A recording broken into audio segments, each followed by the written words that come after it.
Translation purport by His Divine Grace, A.C. Bhaktivedanta Swami Srila Prabhupada Ki Jai. From the son of Manu named Drishta came a Kshatriya caste called Darshta, whose members achieved the position of Brahmanas in this world. Then from the son of Manu named Riga came Sumati. From Sumati came Bhutta-jyoti, and from Bhutta-jyoti came Vasu. Purport. Here it is said, Kshatram Brahma Bhuyam Gatam Kshito. Although the Darshtas belonged to the Kshatriya caste, they were able to convert themselves into Brahmanas. This gives clear evidence supporting the following statement by Narada Muni in Bhagavatam 7.11.35. Yasya yat lakshanam proktam pumso varna bhivyan jakam yat anyatra pitrisjeta tattanaiva vinyipdishet. If the qualities of the group are found in the man of another, those men should be recognized by their qualities, by their symptoms, not by the caste of the family in which they were born. Birth is not at all important. It's one's qualities that are stressed in all Vedic literature. Srimad Bhagavatam is also Purana. Another name of Srimad Bhagavatam is Bhagavata Purana, and thus it describes Purana. Purana means old history of this planet and even the universe. Whatever was happening. And so we come every morning for history lesson. We're learning ancient history. And what is the main lesson we can learn from history? The main lesson from history that hardly anyone learns from history. That's the unfortunate lesson. But actually, this is what we meant to study history for, to learn from it. It says that the most intelligent men, they learn just by listening. They don't have to repeat the same mistakes. And unfortunately, the intelligent persons are very few in this world. But this is what Srila Prabhupada created ISKCON for. He was very clear. He was saying that the society, modern society has everything, but it's lacking head on the shoulder. So therefore,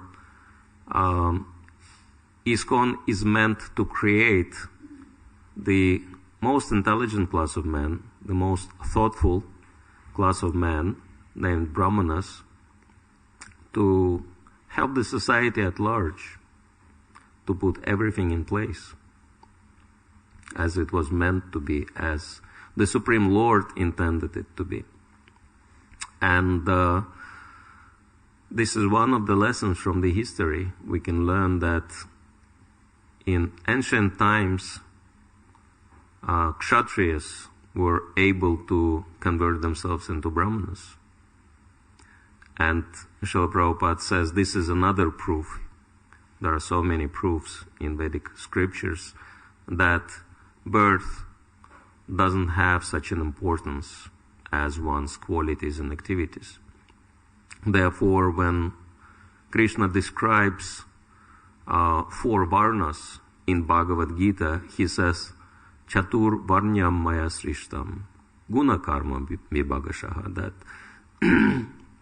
I divided all the entire humanity into 4 classes according to 2 characteristics: guna, qualities, and karma, the activities associated with them.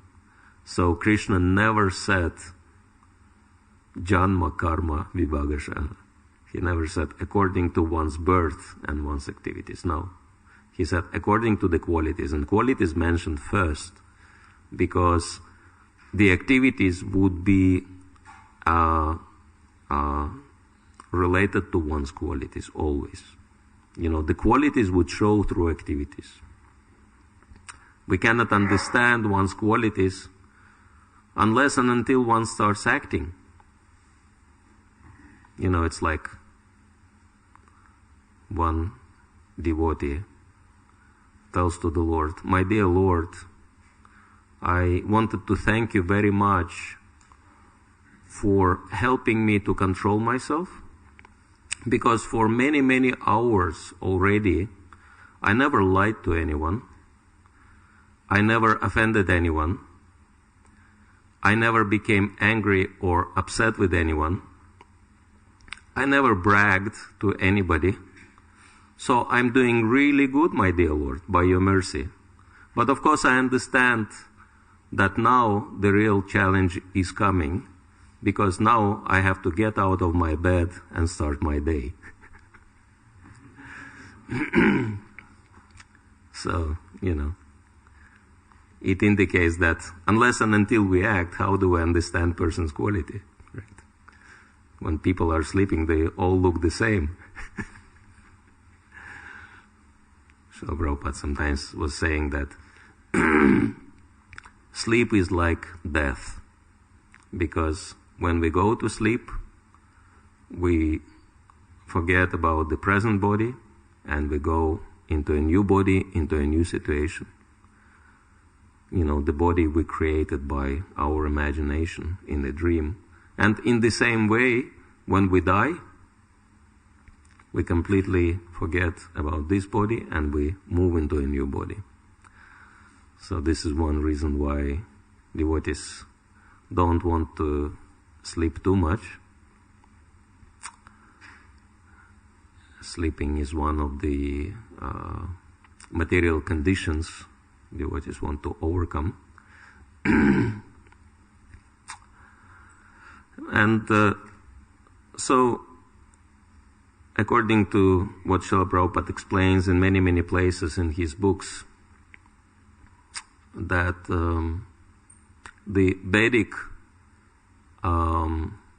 system of varnas, which is called Varnashram Dharma, and which is, according to what Srila Prabhupada describes in the 7th canto, actually not just Srila Prabhupada, but Narada Muni himself, is equivalent to Sanatan Dharma. So the human society is divided into these 4 classes for the sake of serving the Lord, and it is very different from the present day caste system, which is very popular in India, and which means that people claim that they have certain rights according to their birth situation. And sometimes, if you have a good experience in India, you know that you can come across people like that. For example, once in Vrindavan, we were visiting one holy place, and I can't remember, maybe it was Nityananda Vat, I think, or either Nityananda Vat or Vamshavat, somewhere near the Yamuna. And when we were there, 2 local residents approached us, and one asked me, "Do you know who am I?" Yeah, it's a good introduction. Expert psychologists, they say, "You are fine, how am I doing?" So he was asking, "So, do you know who I am?" I said, "No, sir, I don't know." And he said, "I am a Brahmana." And just to prove that he is a Brahmana, he pulled out his thread, and he was showing me his Brahminical thread, and it was really thick. He said, "You see, I'm a Brahmana. So you know what it means?" I said, "No." And he put his hand forward. He said, "You should give me a donation now." Just because I'm a Brahmana, you should give me a donation. This is your duty. Everyone should be giving donations to Brahmanas. Of course, it was very difficult to become inspired like that to give a donation. But this is what's going on, unfortunately. Some people, they just think just because, I was born in a Brahmana family and, I should just put on a thread which is, as thick as the rope they use, on the ship,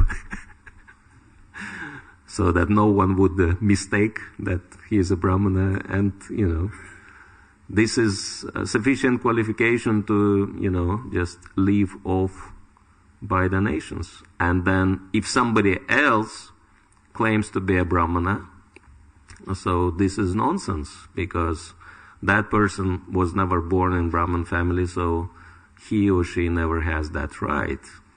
And of course the motivation is very clear, that why these people who were born in Brahmana families, they don't want anyone to assume the position of a Brahmana.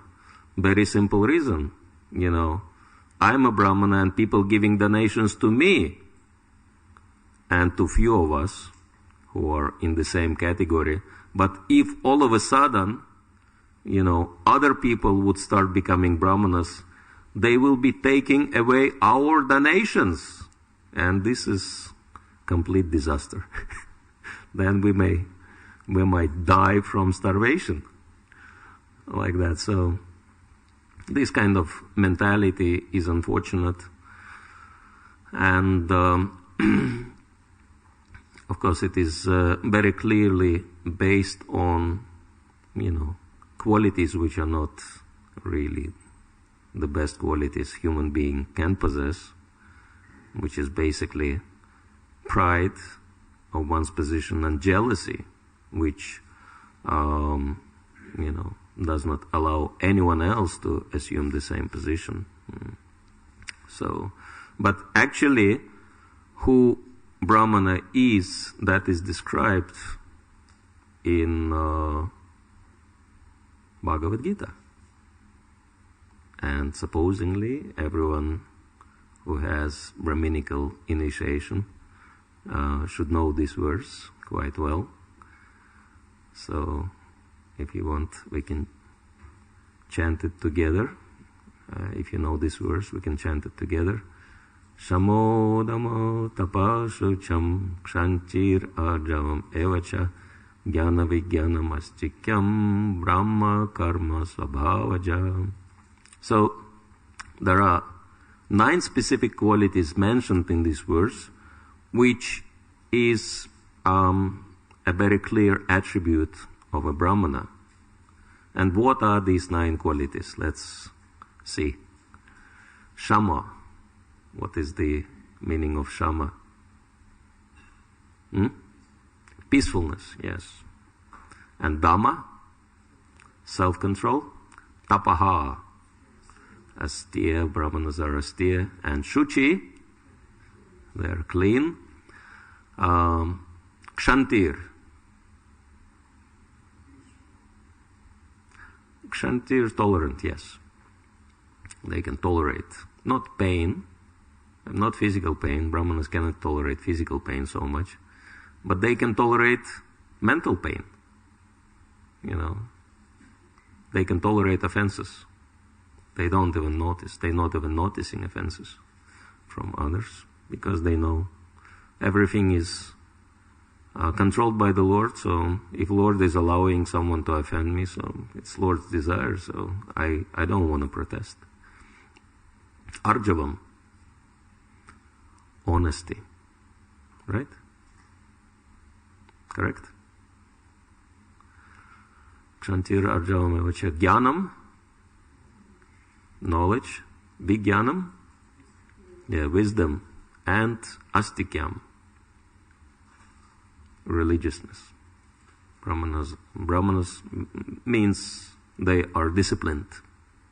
For the sake of serving the Lord, they follow very strict discipline, which is hardly understood by other people. Like when I entered the Bhaktivedanta Manor before 4 in the morning today, and I saw, so many devotees already up and either chanting or already doing their services. And Srinivas Prabhu already cleaning something, preparing something, and many other devotees doing services. I was thinking, this is so unusual. If some uninformed person would come in here, he would think, oh, these people must be suffering from insomnia. Why they so up this so early in the morning? But then devotees are up early in the morning every single morning. Not because they suffer from insomnia, they are okay, but they do it as an austerity for the service of the Lord. They want to follow that discipline.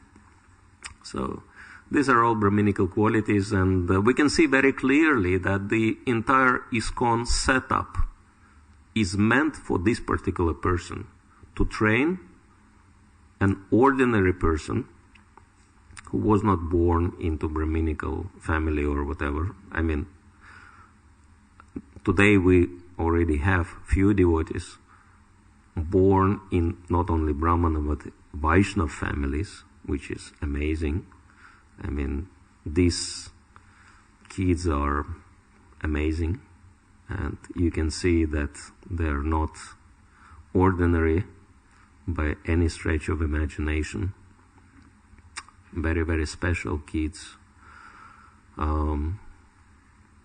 But most of us, we were not so fortunate to, know from the start of our lives that Krishna is the Supreme Lord, and never having to take a single piece of meat or any other dead thing as our food.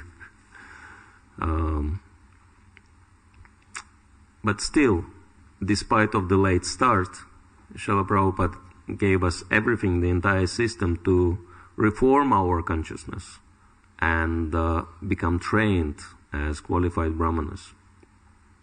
And this is supported by all Vedic literatures, and Srila Prabhupada is, as one evidence, there are of course so many evidences, but one evidence he quotes is given in Upanishads. Quite famous incident when a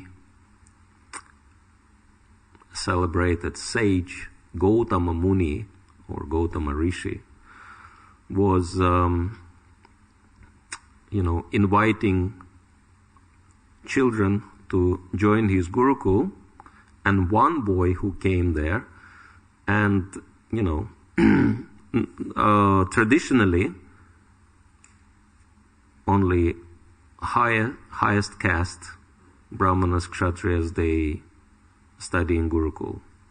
And so, because it is actually true that birth in a qualified family gives one amazing opportunities one would not have otherwise. It is true. So there is some validity in that to, kind of analyze people according to their birth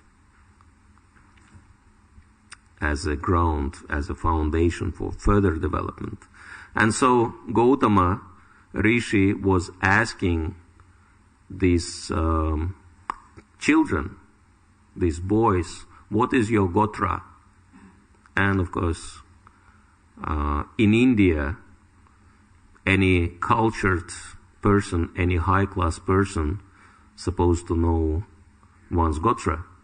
This is a family lineage which comes from one of the celebrated sages on a universal scale. Some people have Bharadvaj Gotra, some people have Vasishta Gotra, etc., different gotras like that, different lineages. And in India, cultured people supposed to know their gotra.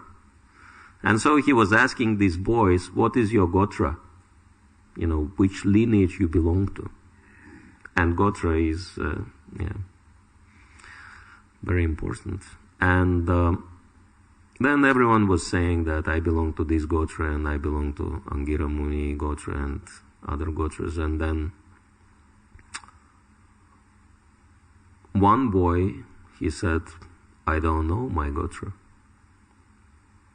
And the other boys started giggling and, looking at each other. Who is this boy? He doesn't even know his Gotra. How come he wants to join this Gurukul? And study under this, celebrated sage, if he doesn't even know his Gotra? What's his qualification? But Gautama Muni was very kind and very compassionate, and he said, what is the reason you don't know his Gotra? And the boy said, well, I don't know my Gotra because I don't know who my father is. I never knew my father. Of course it is quite popular nowadays, single motherhood, that ladies just have illicit sex on the side and they just get pregnant and they raise a kid. And so it became almost natural and acceptable in modern society, but it was very unusual and very shameful in Vedic culture. And so all the other kids, they started laughing and they started saying, look, he doesn't know who his father is. That means his mother is prostitute. He's the son of prostitute. And he wants to come and study under this great sage. What a nonsense.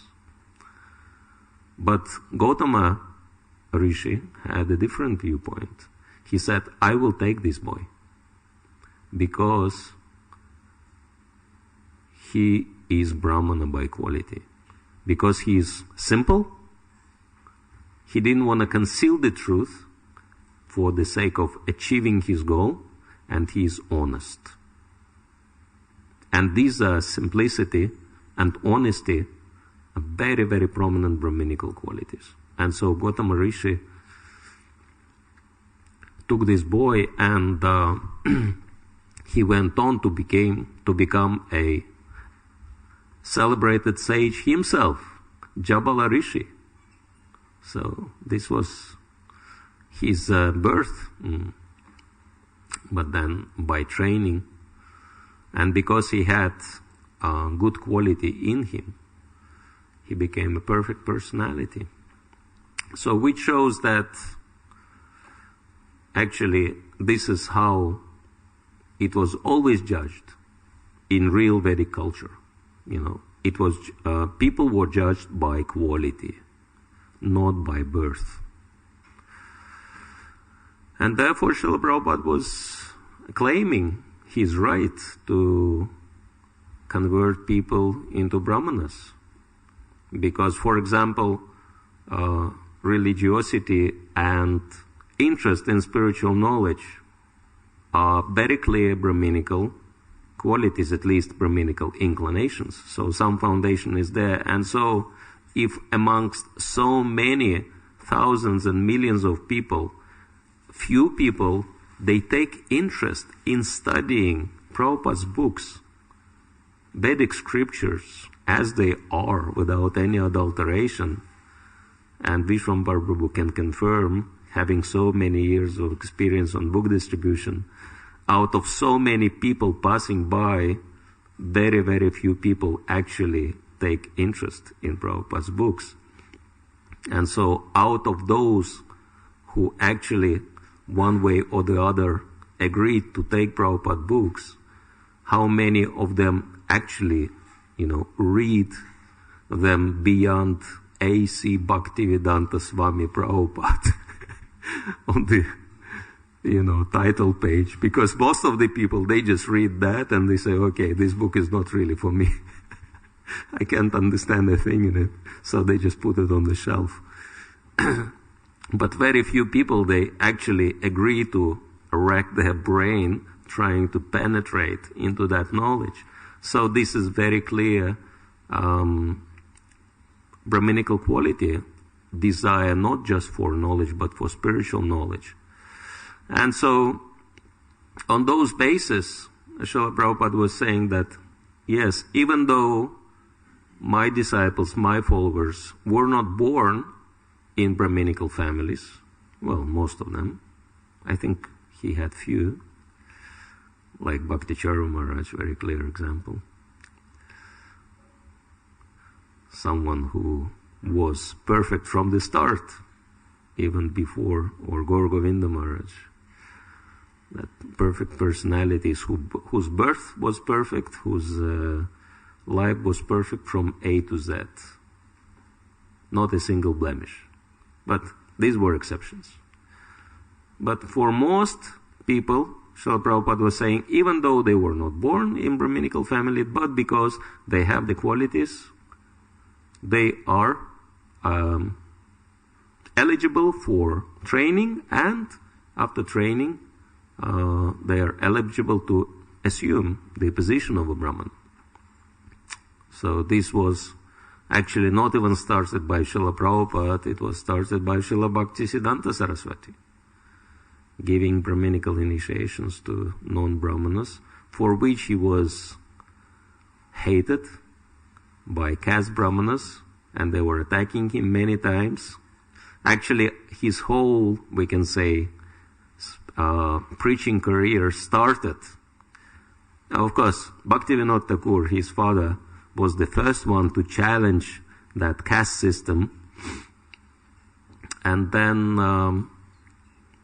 Bhaktisiddhanta Saraswati followed in his footsteps. And the first, kind of success of Bhaktisiddhanta Saraswati was when he, on behalf of his father, went to have a debate with caste Brahmanas. And it was very interesting. It's actually, I think it's described in a book, Brahmana and Vaishnava. And so, they came there, determined to defend their right as a Brahmana, their position as a Brahmana, and, dispute the right of anyone else to assume that position. And there were so many of them, and Bhaktisiddhanta Saraswati was alone. He was only one. But he was extremely intelligent, of course. Devotee's intelligence comes from the Lord. And when he came, he actually started his speech in a very sweet way. And he started quoting so many passages from Vedic literature, how special the Brahmanas are. And, some passages are just mind-blowing, like passages from Manu Samhita. If anyone read those, it's amazing. It says that the whole world belongs to Brahmanas only, does not belong to anyone else. Everything here is the property of Brahmanas. Therefore, Manu Samhita says, if anyone is dressed in anything, this is the dress of the Brahmanas. If anyone eats anything, this is the food of Brahmanas. Brahmanas just benevolent enough, kind enough to share. The whole world belongs to them. They just kind enough to give others, certain things so that they could use, etc. So Brahmanas are real representatives of the Supreme Lord. The Supreme Lord gave this whole world to Brahmanas, and he was quoting these passages from Vedic literatures one after another. And of course, all those Brahmanas assembled there, they became very, very happy to hear that. Oh yes, finally someone recognized, someone knows our greatness according to Vedic scriptures. And then he said, yes, this is the position of a Brahmana, but now who is a Brahmana? And then he started quoting another set of quotes which were explaining that Brahmana is not the one who was born as a Brahmana, but one who has a quality of a Brahmana. And if someone is just born as a Brahmana, but doesn't have a quality of a Brahmana, he is useless. And they became very angry, but they could not do anything. because he was quoting Vedic scriptures and they knew that it's true. So he defeated them. So this was his first victory, and of course his whole life was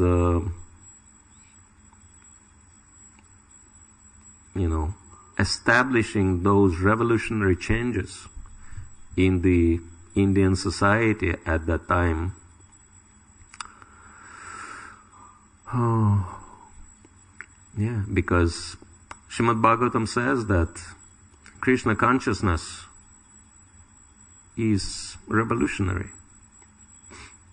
Tadbad visarga janadakha viplavo.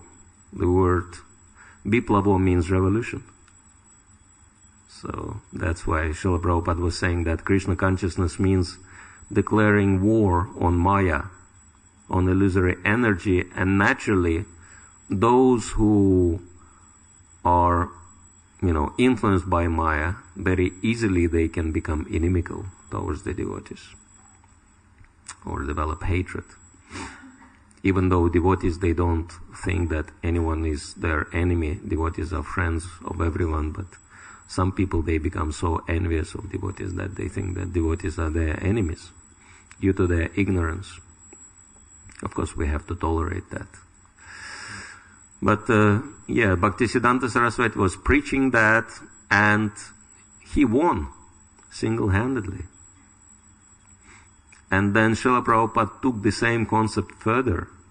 Srila Bhaktisiddhanta Saraswati was initiating non-Brahmanas in India into Brahmanas, which was, created great upheaval, great uproar amongst caste Brahmanas.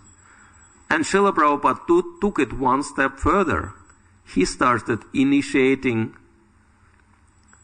what to speak of non-Brahmanas, even people who were not even born in India. And those who are born in India, according to strict Vedic definitions, are not even considered to be human beings. Non-humans. Prabhupada was initiating, not just giving Brahmana initiation, he was giving sannyas, which actually created uproar not only amongst the caste Brahmanas in India, but amongst his own god brothers. They were protesting. So the very first time when Srila Prabhupada brought his first disciples to India, and some of those disciples, they were not quite completely reformed at that time, and so they still retained certain unfavorable habits. For example, they were, going to Loy Bazaar, and instead of buying things, they were thinking, what the heck, we're doing it all for Krishna, let us steal it. So they were stealing things, etc., and they were doing other uncultured things. And so, Prabhupada's god brothers, they observed that, and they came, and they were very upset. The whole group of them came. And Prabhupada was sitting with his disciples, and of course, they were all Bengalis, and they started shouting at Prabhupada in Bengali language.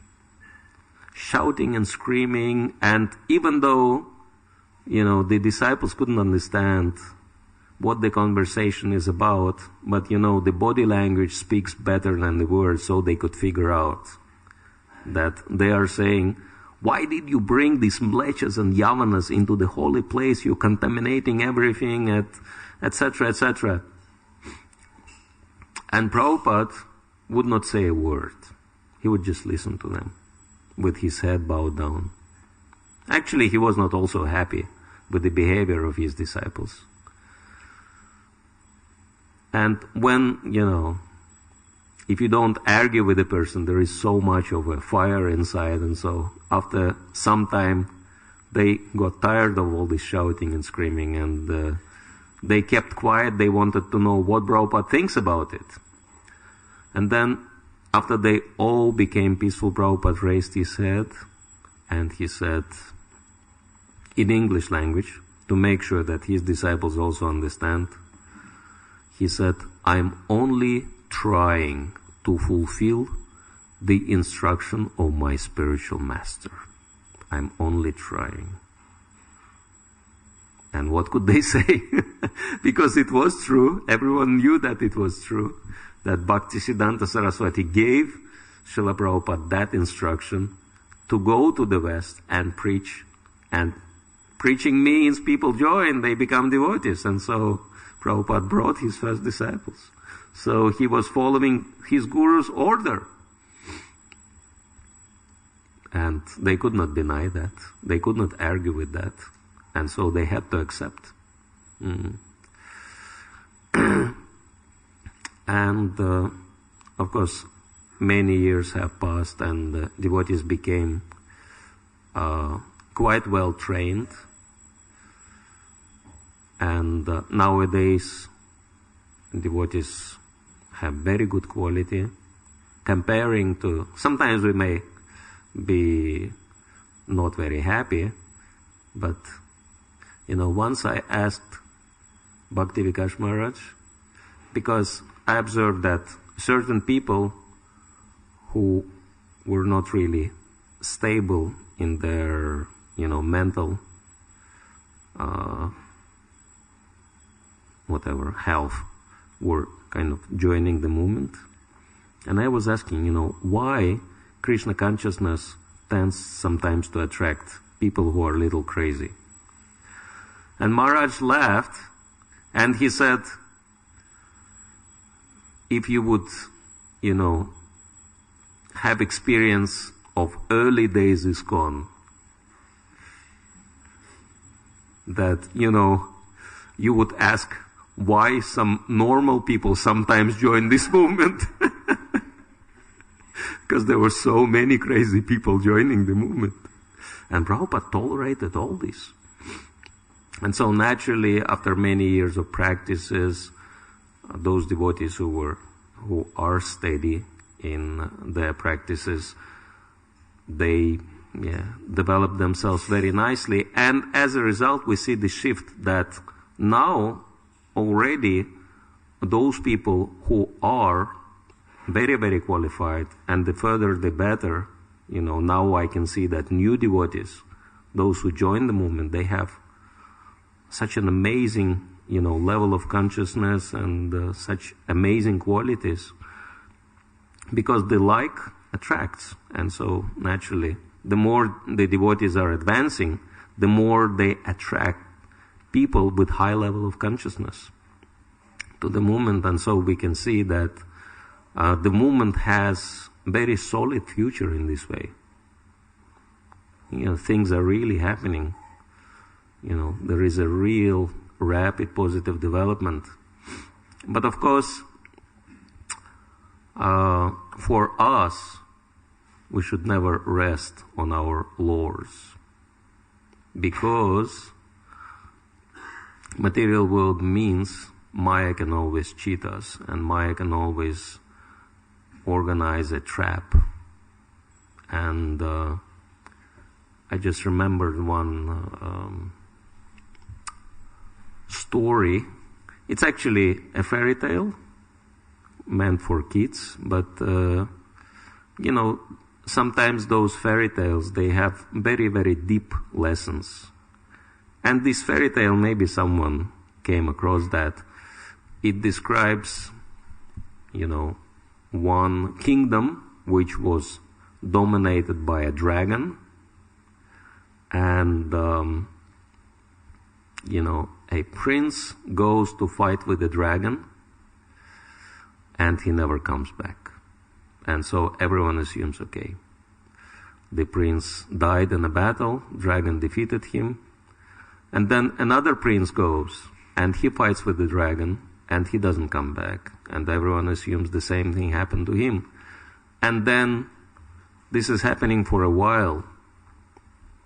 And then at one point, one man decides to go and see in disguise into that kingdom, what actually happened to all those princes.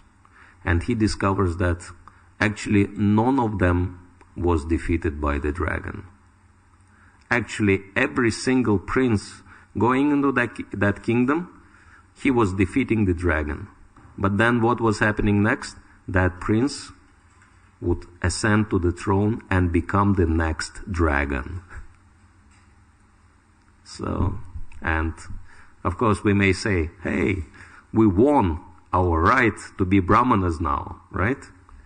That all these caste brahmanas, they are nothing. We are the real thing. But it's very important that we do not become the next caste brahmanas. We do not become the next dragons in line. That we do not create a new parampara.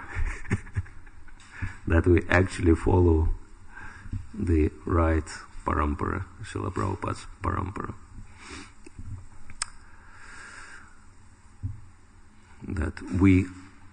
That means we remember that it's not the position, but it's the quality. And the qualities are so important that Srila Prabhupada once said, the 26 qualities of a devotee, everyone should not only know these qualities theoretically, but actually work to develop those qualities in full. And he gave an instruction, which, I listened on the tape, oral instruction. He said, devotees should, print these qualities on a kind of banner and display those qualities visibly for everyone to see in the temple. And so I haven't seen any temple with that kind of banner yet, but this,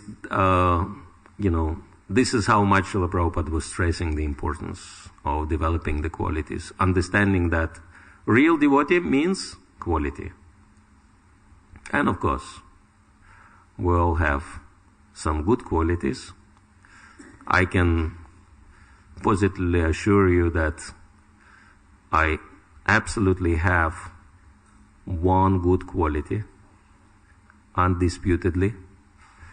And this is the quality of my dhoti I wear, because this dhoti is the best quality of, available on the Loy Bazaar. But this should not be the only quality, right? When I come to one of the, merchants in Loy Bazaar, he jokes, he says, good dhoti, good devotee. But of course it's a joke, because devotee, we cannot become a devotee just because we wear dhoti. We can't become devotee even by putting tilak on our forehead, or even decorating our necks with tilak, with neck beads and Brahminical thread and all. These are not sufficient qualities, to have the best quality neck beads ever, these are not the qualities scriptures are talking about. And so, in order to maintain the purity, it is very important for us to focus on developing our qualities rather than, putting on a good show. Because Krishna consciousness is the matter of consciousness, not the matter of externals. All right, so, question?